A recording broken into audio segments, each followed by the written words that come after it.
Good morning, Education 581 class. I say good morning because it's about 4 a.m. in the morning, I think, maybe a little bit before that. And I am in a Holiday Inn Express hotel room's restroom.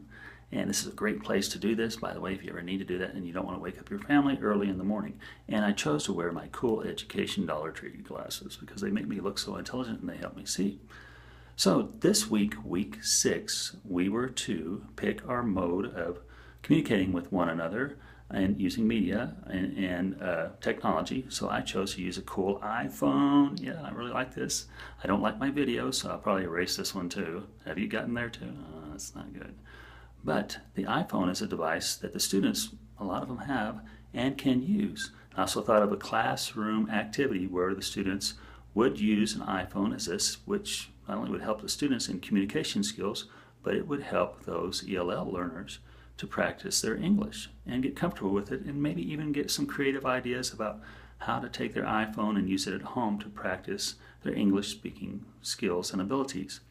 So I picked the iPhone and then I chose a couple of the questions. Question number 1 in the video you watched: why did the students work silently and individually when the teacher tells them to work together?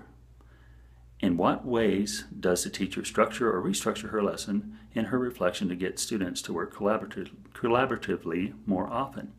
And when we watched the video, we noticed that she had some dialogue with the students about going and getting paired up and to use their individual assignment books, which later she found out that wasn't such a good idea because the individual assignment books does not work conducively with being paired up. So a lot of them were restrained from talking like they probably could have if they hadn't used that method.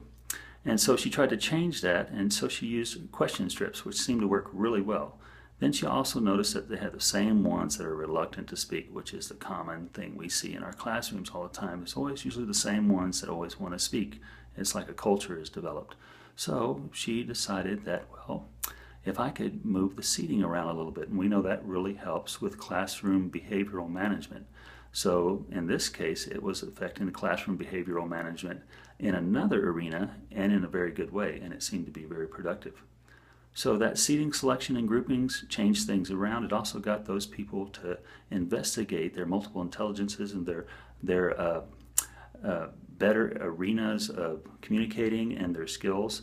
And she saw that some of the students that were reluctant to speak tended to blossom a little better when she moved people around and adjusted that.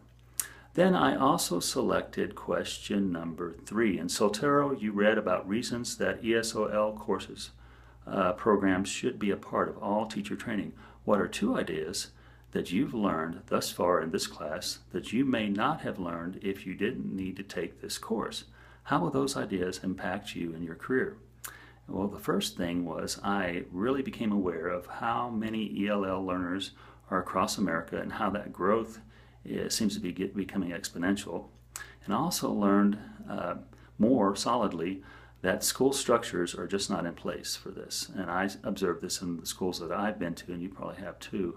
But the school structures must be, firstly, school-wide.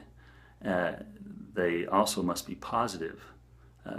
Providing a school climate toward ELL learning, making that something that's a positive experience and it's obviously promoted, not something that's just on the back burner. And secondly, that school-wide practices that do this, that positively impact ELLs in the classroom, are a part of the culture. And so that everybody sees this as everyone's task, and not just task, but a part of what we do here at our school. We welcome, we embrace the ELL learners, and we try to learn about their culture as they learn about our culture, so it becomes a positive learning experience.